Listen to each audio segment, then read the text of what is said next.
और अब पता नहीं मेरा क्या हो। मैंने हजारों साल की गुलामी तोड़ने के लिए अपने 4-4 बच्चों को गंवाया, जवानी में अपनी पत्नी को खो दिया, लेकिन उसके बावजूद भी मैं सिर्फ इसलिए लड़ा क्योंकि मेरे समाज के लोग पढ़ लिख कर आगे बढ़ेंगे और वो सब मिलकर जब समाज की लड़ाई को लड़ेंगे तो भारत से छुआछूत खत्म होगा, भारत से जाति के आधार पर होने वाला उत्पीड़न खत्म होगा। अरे तुम, मेरा तो पता नहीं मैं कितने दिन जिंदा रहूं, लेकिन तुम मेरे समाज के लोगों को बोलना, इस कारवां को मैं बड़े तकलीफ से, बड़े दुखों के साथ यहां तक लेकर आया। हालांकि ये बात 18 मार्च 1956 को उन्होंने चक्की पाट बौद्ध विहार पर आगरा के अंदर भी कही थी। उन्होंने कहा था मुझे मेरे पढ़े लिखे समाज के लोगों ने धोखा दिया, और वहां ये सारी बात उन्होंने दोहराई थी। फिर उन्होंने रत्तू को कहा कि मेरे लोगों को बोलना कि मैं इस कारवां को बड़ी मुसीबत से यहां तक खींच के लाया, इसमें बड़ा कष्ट झेला है, बड़ा विरोध झेला है। तुम मेरे समाज के लोगों को कहना कि मेरे बाद इस कारवां को किसी भी तरीके से आगे लेकर जाएं, और अगर आगे ना ले जा पाए तो कम से कम इसे यहीं छोड़ दें, इसको पीछे ना जाने देना। फिर उन्होंने कहा रत्तू, रात काफी हो गई, अब तुम जाओ।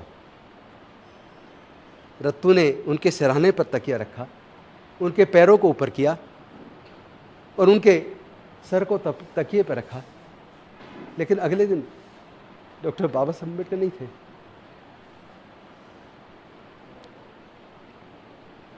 मैं गद्दार साबित नहीं होना चाहता। जो डॉक्टर बाबा साहब अम्बेडकर ने कहा था,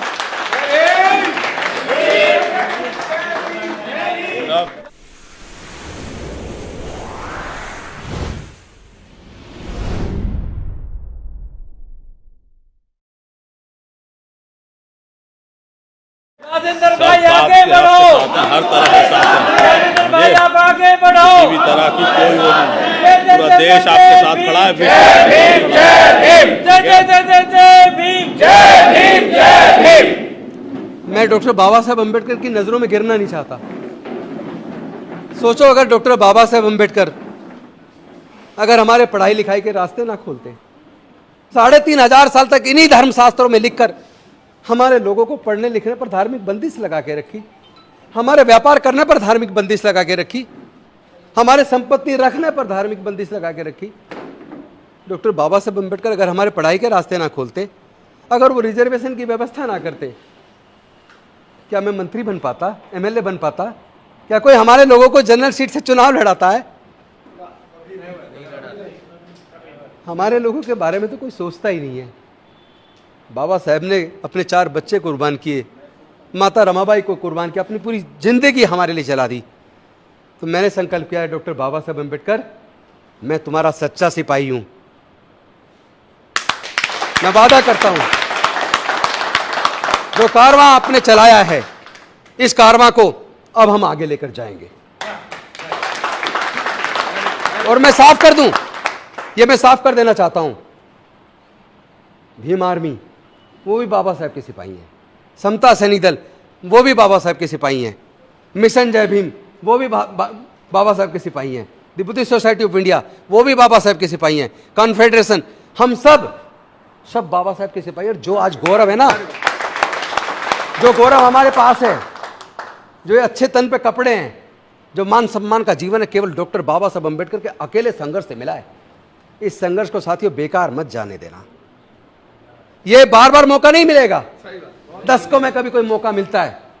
हमारे लोगों को झूठा केस बना के जेल में डाल दिया जाता है, महीनों महीनों साल साल। हमारे छोटे भाई चंद्रशेखर को भी जेल में रखा, और भी अनेकों भाइयों को जेल में रखा।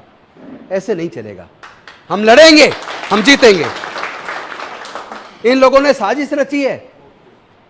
ये लोग कह रहे हैं कि ये जो लोग हजारों साल तक हमारे गुलाम रहे, 16-16 घंटे काम करते थे, काम के बदले में पैसे नहीं मांगते थे, हम जो बचा कुचा खाना दे देते घर का, उसी पे जिंदा रहते थे। आज वो लोग न्यूनतम मजदूरी मांगने लगे हैं।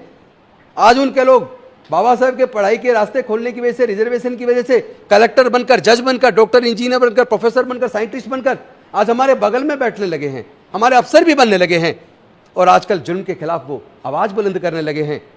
ये ताकत इस समाज के पास कहां से आई? जब आरएसएस के शिविर में इस पे चिंतन हुआ होगा, थिंक टैंक में, उन्होंने कहा होगा ये ताकत इस बहुजन समाज के लोगों में, बाबा साहेब के द्वारा जो इनके पढ़ाई के रास्ते खोले हैं, इनको जो ज्ञान मिला है, और जो इनकी सरकारी नौकरी के रास्ते खोले हैं, इसकी वजह से इनके पास ये ताकत आई। तभी उन्होंने षड्यंत्र किया है कि इनकी पढ़ाई को फिर से छीन लो, इनकी सरकारी नौकरियों को फिर से छीन लो। तो सवाल यह था कि डॉक्टर बाबा साहब अम्बेडकर बहुत बड़ा हथियार देकर गए हैं। आज प्रजातंत्र के अंदर चुनाव होता है, चुनाव में वोट चाहिए, वोट तो सारी इनके पास है, हम तो केवल 12% हैं, ये लोग 88% हैं। फिर वोट, इस वोट के चलते हम कैसे ये सारा कर पाएंगे? लेकिन वो इतने छल कपटी और षड्यंत्रकारी हैं, इतने षड्यंत्रकारी हैं। उन्होंने हिरण्याकश्यप के साथ षड्यंत्र किया, उन्होंने हमारे महान सम्राट राजा बलि के साथ षड्यंत्र किया, उन्होंने शंभुक ऋषि का वध किया, उन्होंने एकलव्य का अंगूठा काटा और भी कट रहे अंगूठे, और कटेंगे आगे भी। ये सिलसिला अंगूठे कटने का चलता रहेगा। लेकिन अंगूठे कटने से डरना नहीं है, हम लोग डरने वाले नहीं हैं। मैं उन लोगों को कह देना चाहता हूं जो आरएसएस के लोग या जो भारतीय जनता पार्टी के लोग या उनके समर्थक जो सोशल मीडिया पे मुझे धमकी दे रहे हैं जान से मारने की, मेरे फोन पे मुझे जान से मारने की धमकी दे रहे हैं, ट्विटर पे फेसबुक पे गालियां दे रहे हैं, मैं उनको एक बात कह देना चाहता हूं, तुम राजेंद्र गौतम को मार सकते हो, राजेंद्र गौतम एक व्यक्ति है सिर्फ, लेकिन अंबेडकरवादी विचारधारा में करोड़ों लोग हैं। किस किस को मारोगे, किस किस को मारोगे तुम? या तो तुम तय कर लो तुम्हें जातिवाद छोड़ना होगा। अगर तुमने जातिवाद नहीं छोड़ा, पूरा भारत बौद्धमय बन के रहेगा, कोई रोक नहीं सकता।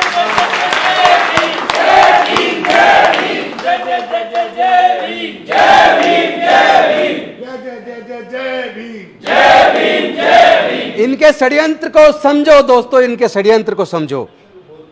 ये इतने षड्यंत्रकारी हैं, इन्होंने डॉक्टर बाबा साहेब अम्बेडकर के साथ षड्यंत्र किया, इन्होंने किसी को बख्शा नहीं है। ज्योतिबा फूले के साथ षड्यंत्र किया, माता रमाबाई के साथ षड्यंत्र किया, सावित्रीबाई फूले के साथ षड्यंत्र किया, इन्होंने बख्शा किसको है? इन्होंने ऐसा षड्यंत्र किया कि हम इस वोट इनकी हमें चाहिए तो हम इनकी पढ़ाई पे दोबारा बंदिश तो नहीं लगा सकते, लेकिन हम ऐसी स्थिति पैदा कर देंगे कि ये पढ़ ही ना पाए। इन्होंने जानबूझकर सरकारी शिक्षा के स्तर को बर्बाद करके देश के सारे सरकारी स्कूलों को बर्बाद कर दिया और प्राइवेट स्कूल, प्राइवेट कॉलेज खोल दिए, जिसमें साल का खर्चा लाखों रुपए है और हमारे समाज के 99% लोग वो लाखों रुपए साल का खर्चा उठा नहीं सकते।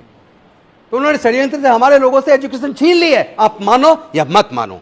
मुट्ठी भर लोग, 1% लोग नौकरी में आ गए या व्यापार में आ गए जो अपने बच्चों की लाखों रुपए साल का खर्चा उठा सकते हैं। बाकी 99% हमारे समाज के लोगों का क्या होगा? देश में सरकारी नौकरियां तो 44 लाख हैं, उस 44 लाख में ज्यादा से ज्यादा 8-9 लाख नौकरी हमारे SC ST लोगों को मिल सकती हैं, 12-15 लाख मिल सकती है SC ST OBC को। बाकी लोग कहां जाएंगे? हमारे करोड़ों लोग, वो उनको तो नौकरी नहीं मिलेगी ना। तो साथियों, एक तरफ इन्होंने एजुकेशन छीनी है, साजिश के तहत छीनी है। अब तो इस बात के लिए लड़ना पड़ेगा, जो सरकारें हमारे लोगों की पढ़ाई का खर्चा ना उठा पाए, सरकारी खर्चे पर क्वालिटी एजुकेशन ना दे पाए, ऐसी सरकारों को हम निस्तानाबूद कर देंगे। और दूसरी बात, ये जो सरकारी उपक्रम बेच रहे हैं, चाहे इंडियन रेलवेज बेच दिया, चाहे एयरपोर्ट बेच दिए, चाहे एयर इंडिया बेच दिया, चाहे LIC बेच दिया, चाहे देश के बैंक बेच दिए, पेट्रोलियम कंपनियां बेच दी, गैस की कंपनियां बेच दी, बाल्को बेच दिया, नाल्को बेच दिया, ITDC के होटल बेच दिए और तमाम तरह की सरकार के उपक्रम बेच दिए जहां हमें नौकरी मिलती थी। जो प्राइवेटाइज हो गया वहां तो नौकरी मिलेगी नहीं। 5th पे कमीशन में भारत की इसी सरकार ने, आपको याद होगा, 4th क्लास एम्प्लॉयमेंट को बैन करके ठेकेदारी पर थला दी। ठेके पे हमारा आदमी जान गंवा रहा है, 5-6 हजार रुपया, 7 हजार रुपया, इससे घर चल जाएगा क्या? कौन है वो लोग? कौन है वो लोग जिन्होंने ठेकेदारी प्रथा लागू करके हमारे लोगों से सरकारी नौकरी को छीन लिया? कौन है वो लोग जिन्होंने देश के सारे संसाधनों को बेच दिया? अगर हमने इस बात को आइडेंटिफाई नहीं किया, अगर हम धर्म के नाम पर अंधे होकर इन लोगों को जिताते रहे, तो यकीन मानना हमारी आने वाली संतानें ज्यादा से ज्यादा 15 से 20 साल में दोबारा गुलाम होने वाली है। मैं पूछना चाहता हूं, क्या आपको दोबारा गुलामी स्वीकार है? नहीं। क्या आप अपने बच्चों को गुलाम देखना चाहते हो?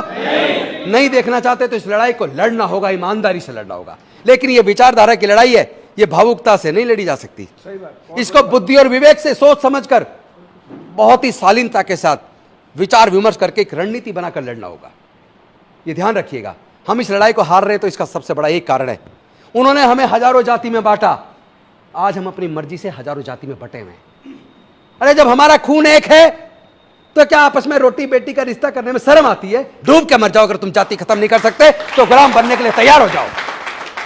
अगर गुलामी स्वीकार नहीं है तो जातियों को तोड़ो, जातियों को छोड़ो, समाज को जोड़ो।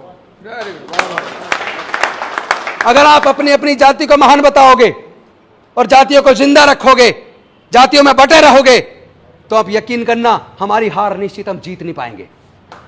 जीत का एक ही मंत्र है, अपने अंदर के जातिवाद को खत्म कर लो। जाति उन्होंने बनाई अपने फायदे के लिए, हम किस लिए जिंदा रखे हुए? हमें कौन सा फायदा है जातियों से? सही बात। जाति खत्म करनी होगी। समाज जोड़ो। तो साथियों, मैं अंत में आप सबका धन्यवाद करते हुए एक निवेदन करना चाहता हूं। हम लोग बड़े शांतिपूर्वक तरीके से, क्योंकि हम लोग डॉक्टर बाबा साहब अम्बेडकर के बच्चे हैं, हम डॉक्टर बाबा साहब अम्बेडकर के बनाए संविधान में हमारी आस्था है और बहुत गहरी आस्था है।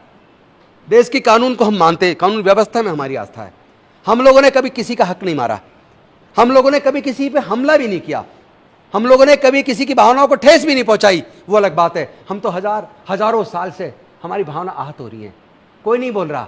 ना कोर्ट हमारी तरफ देखती है, ना सरकारें हमारी तरफ देखती हैं, ना कोई बड़े देश के नेता हमारे मुद्दों पे बोलते हैं। हमारी लड़ाई तो हमें ही लड़नी पड़ती है और हमें ही लड़नी पड़ेगी। भविष्य में भी ध्यान रखना, हम केवल एक ही तरीके से जीत सकते हैं। एक ही मंत्र है, अपने बीच के इस जातिवाद को खत्म करके एक ऐसे समाज का निर्माण करें, जाति छोड़ो समाज जोड़ो। बौद्ध धर्म की क्या पहचान? मानव मानव एक समान। और लास्ट में एक बात और कह दूं, मुझे कोई पूरे दुनिया के अंदर एक एग्जाम्पल दिखा दो, केवल एक, मैं अपनी गर्दन काट के आपके हाथ में दे दूंगा। एक एग्जाम्पल दिखा देना जहां किसी को गंभीर बीमारी हो जाए और गंभीर बीमारी होने के बाद उसको डॉक्टर कहे तुम्हारा बड़ा ऑपरेशन होना है, 20 यूनिट ब्लड का इंतजाम करो, और जिसका ऑपरेशन होना वो ये कहे कि मुझे केवल ब्राह्मण का ब्लड चाहिए, मुझे केवल क्षत्रिय का ब्लड चाहिए। एक एग्जाम्पल दिखा दो, मैं अपनी गर्दन काट के देश के प्रधानमंत्री जी को सौंप दूंगा। और अगर ऐसा नहीं है तब तो कहते जी ब्लड का अरेंज कर दो, कहीं से भी जान बचानी है। इसका मतलब अगर आपको जानवर का ब्लड चढ़ जाता फिर आप इंसानों को ब्लड डोनेशन की जरूरत नहीं पड़ती। इसका मतलब कुदरत ने सबको इंसान बनाया है। इन जालिमों ने, इस साजिशकर्ताओं ने देश को हजारों जातियों में बांट के देश को तोड़ दिया है। ये लोग देश को तोड़ना चाहते हैं, धर्म के नाम पर, जाति के नाम पर उन्माद पैदा कर रहे हैं। यही लोग हैं।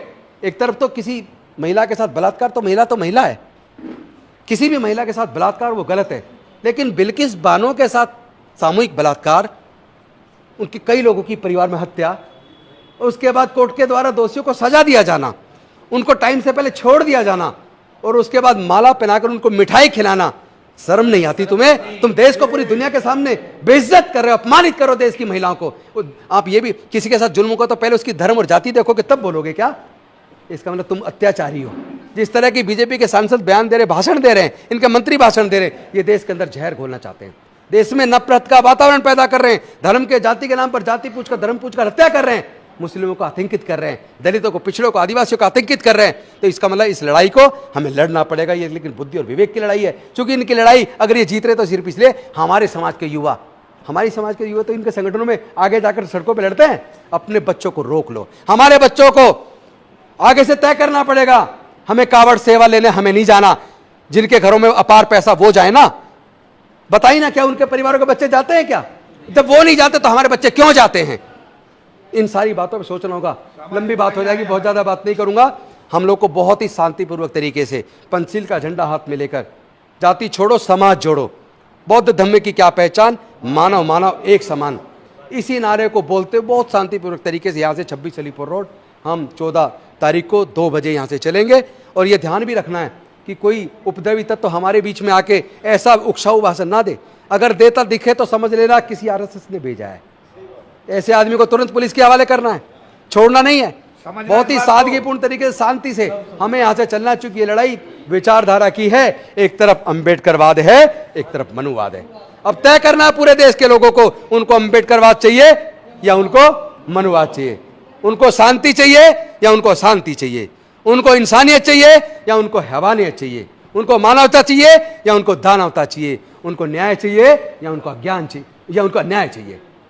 हम लोग बुद्ध के धम्म को मानने वाले लोग डॉक्टर बाबा साहब अम्बेडकर सच्चे सिपाही हैं। समता, मैत्री, भाईचारा, करुणा, प्रज्ञा, सील, इस रास्ते पर चल के भारत मजबूत बनेगा। बुद्ध का दम भारत से गया, पूरे दुनिया में भारत को गौरवान्वित किया उसने। हमारे पूर्वज बौद्ध थे, सम्राट अशोक के टाइम पर देखो, लेके म्यांमार से ईरान तक पूरा भारत बौद्ध में था, जहां भी खोदोगे बुद्ध निकलेंगे। इसलिए और ज़्यादा लंबा ना करते मैं आपसे निवेदन करता हूं, हमें बहुत बुद्धि से, बहुत शांति से, जोश अपनी जगह, बहुत जोश की भी जरूरत है, लेकिन अगर होश के साथ जोश का इस्तेमाल हो जाए तो दुनिया की कोई ताकत हमारे समाज के लोगों को हरा नहीं सकती। हम जीतेंगे, हम लड़ेंगे, हम जीतेंगे। जाति छोड़ो, जाति छोड़ो, जाति छोड़ो। बौद्ध धर्म की क्या पहचान, बौद्ध धर्म की क्या पहचान, बौद्ध धर्म की क्या पहचान। बहुत बहुत धन्यवाद। नमो बुद्धाय।